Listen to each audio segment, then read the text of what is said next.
Hello বন্ধুরা, সবাই কেমন আছো? আশা করি সবাই খুব ভালো আছো। আর প্রিয়াঙ্কা কেডিস ফ্যামিলিতে তোমাদের অনেক অনেক অনেক স্বাগত জানাই। তো আজকে ছিল রিসেপশন ডে। তো আমি প্রথমেই চলে এসেছিলাম হচ্ছে অঙ্কিতার শ্বশুর বাড়িতে। আর প্রথমে যা দেখছো সে হচ্ছে কিন্তু অঙ্কিতার শাশুড়ি, আর পেছনে যে ছিল সে হচ্ছে অঙ্কিতার দিদি, মানে ওর সাথে এসেছিল।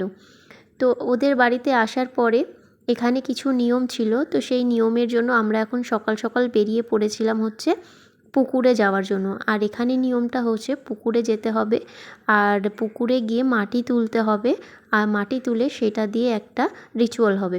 তো এখানে কাকিমা সবার প্রথমে পুকুরে চলে যায় আর মাটি তুলে নেয়। আর বেশ কিন্তু ভালো লাগছিল এই সমস্ত জিনিসটাকে দেখতে। দেখো, প্রত্যেকজনের বিয়ের কিন্তু আলাদা আলাদা নিয়ম থাকে, সবার বিয়ের যে সেম নিয়ম হবে তা কিন্তু হয় না। আমি যেটা দেখেছি অনেকের কিন্তু অনেক অনেক আলাদা আলাদা নিয়ম থাকে। আর অঙ্কিতার বিয়ের সময় যে নিয়মগুলো দেখলাম সেগুলো আমার বিয়ের সময় কিন্তু আমি সেগুলো পাইনি।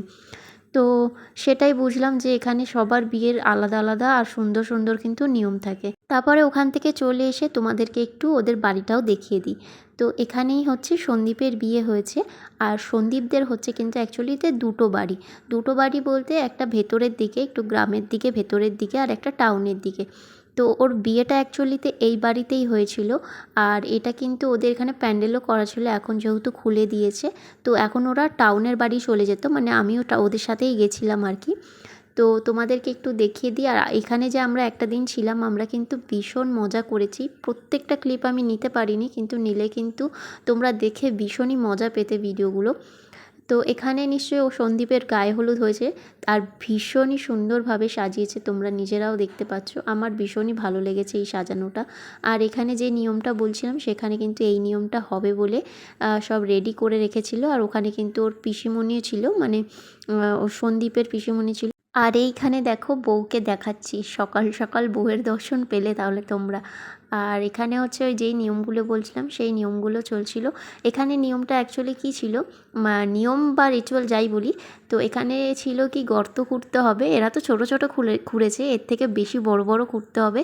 আর খুঁড়ে তার মধ্যে এই যে কড়িগুলো দেখছো সেই কড়িগুলো দিতে হবে, আর এই কড়িগুলো দিয়ে একেবারে তুলতে হবে।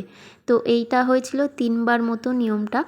তো আর এরটা ও তুলবে, ওরটা ও তুলবে, মানে যার যারটা তুলতে পারবে না, ওরটা ওকে তুলতে হবে, ওরটা ওকে তুলতে হবে। তো অঙ্কিতা আর একবারে তুলতে হবে। তো অঙ্কিতা একেবারেই ফার্স্টেরটা করে নিয়েছিল, আর সন্দীপও পেরেছিল, সন্দীপও সেম একবারেই তুলেছিল। তো এটা 3বার হওয়ার পরে তারপরে ওখানে কাকিমা ওদেরকে কাদা মাখাবে। এটা অনেক বেশি করে মাখায়, কিন্তু ওদের তো একদম অল্প অল্প করে একটুখানি জাস্ট শুয়ে দিয়েছে। আর তার মাঝখানে আর একটা খেলা ছিল, এই দেখো এখানে এই যে কড়ি কে আগে তুলতে পারে। তো এই একটা কি নিয়ম ছিল। তো এটাও 3বার মতো হয়েছিল। আর তারপরে ছিল হচ্ছে ওই যে বললাম কাদা একটু ছুঁয়ে দেবে, তো সেটাই ছিল। আর অঙ্কিতার শুধু মুখ দেখো। আর তোমাদের কাদের কাদের বিয়েতে এইরকম নিয়ম হয়েছে আমাকে জানিও। দেখো আমার বিয়েতে কিন্তু এরকম আমি কিছু নিয়ম পাইনি। আমারটা হয়েছিল কড়ি খেলা, আর আরও অনেক কিছুই হয়েছিল, চাল ফাল তোলা। কিন্তু এখানে কিন্তু নিয়মটা একদমই অন্য ছিল, যেটা আমি আমার বিয়েতে পাইনি। আর দেখতে কিন্তু বেশ মজা লাগছিল। পরে আমাদের এখানে সব আড্ডা গল্প এই চলছিল। আর তারপরে এখান থেকে বেরিয়ে গিয়ে অঙ্কিতারা চলে গেছিলো ফটোশ্যুট করতে। এটা কিন্তু ওর সকালবেলারই ক্লিপ আছে। সকাল সকাল ওরা বেরিয়ে পড়েছে, সকাল সকাল বলাটা ভুল, একটু বেলাই হয়ে গেছিলো আস্তে আস্তে। তো এই বেরিয়ে গেছিলো। আর জায়গাটা দেখতে পাচ্ছ কত অসাধারণ।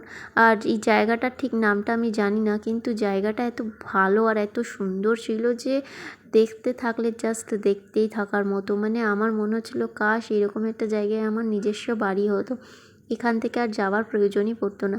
তোমরা নিজেরাও দেখো জায়গাটা কত সুন্দর, কত মানে এত প্রকৃতির এত কাছে থাকাটা, মানে সত্যি খুবই ভালো হতো যদি এরকম একটা জায়গায় বাড়ি হতো, তাই না? আমার তো ভীষণই পছন্দ হয়েছে জায়গাটা। আর অঙ্কিতা এই জন্য স্পেশালি আমাকে আরও নিয়ে এসেছিলো, বলছিলো তুই চল তোর ভালো লাগবে গিয়ে। আমি ফার্স্টে বলছিলাম না আমি যাব না, তোরা যা। কিন্তু ও বললো তুই চল, গিয়ে দেখবি তোর নিজেরও ভালো লাগবে। আর সত্যি আমার এসে এত ভালো লেগেছে জায়গাটা যে আমি তোমাদেরকে মুখে বলে প্রকাশ করে পারবো না। আর ওই সাইডটা কিন্তু সমুদ্র, মানে এটা হচ্ছে মন্দারমণির দিকে ঢুকে গেছিলাম। তো তারপর ওখান থেকে চলে এসেছিলাম। আর যেটা হয় ভাত কাপড়ের যে রিচুয়ালটা থাকে, তো তোমরা ভাত কাপড়ের রিচুয়ালটা দেখতে থাকো আর এনজয় করো। আমি সারা জীবনের জন্য তোমার ভাত কাপড়ের দায়িত্ব নিলাম।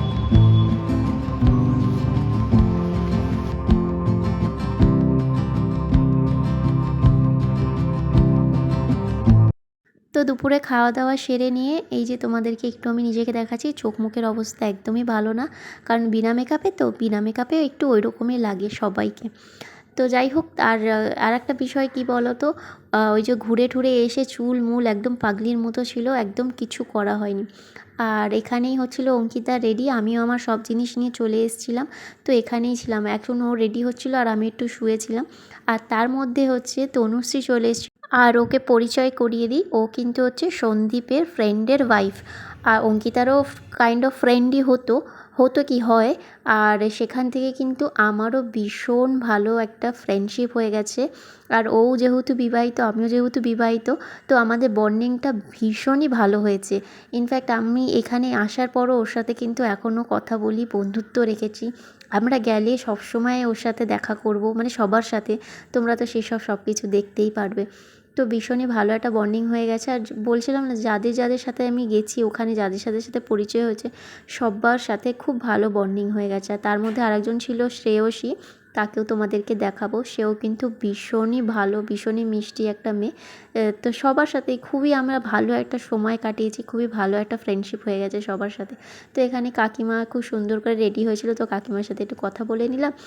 আর অঙ্কিতাকে দেখলে তো, অঙ্কিতাকে কি মিষ্টি না লাগছে বলো রিসেপশন লুকে।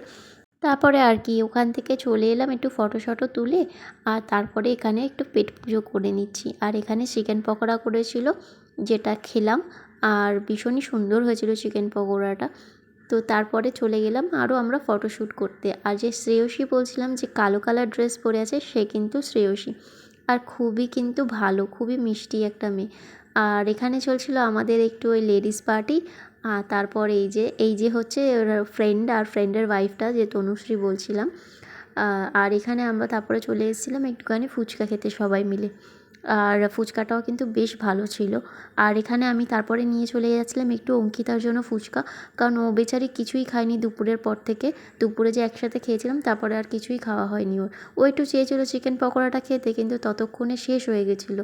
নাহলে আগে বললে হয়তো একটু এনে দিতে পারতাম। আর এখানে আমরা যে সব লেডিসরা ছিলাম, সবাই মিলে একটু সুন্দর করে ফটো তুলে নিচ্ছিলাম। আর ভীষণই বলছি না, এই সমস্ত কিছুকে ভীষণভাবে এনজয় করেছি। সেটা যত বলবো ততই কম হবে, কারণ সেগুলো বলার বিষয় থাকে না। যেটা উপভোগ করেছি না, সেটা একটা স্মৃতি হয়ে সারা জীবন থেকে যায়। আর এখানে হচ্ছে সন্দীপের যত ফ্রেন্ড ছিল, তারা ওদেরকে গিফট করছিল। আর খুব সুন্দর একটা ফটো ফ্রেম দিয়েছে, ভীষণই সুন্দর। আর এখানে হচ্ছে অঙ্কিতা পুরো ফ্যামিলি আসে, শ্বশুরবাড়ি বলো আর ওর নিজের বাড়ির বলো। আর তারপর এখানে একটা বেস্ট মোমেন্ট ছিল, সেটা দেখো এখানে সব হয়ে গেছিলো। আর দুজন নাচ করছিল, নিজেদের মতো এনজয় করছিল। তারপরে সবাই আমরা চললাম ডিনার করতে। আর ডিনারটাও বেশ ভালো আর মজাদার করে করেছি সবাই মিলে একসাথে। তো বন্ধুরা, আজকের মতো আমার ভিডিও এখানেই। তো চলো নেক্সট আবার কোনো ভিডিওতে দেখা হচ্ছে। তো ততক্ষণ ভালো থেকো, সুস্থ থেকো। তো চলো, টাটা।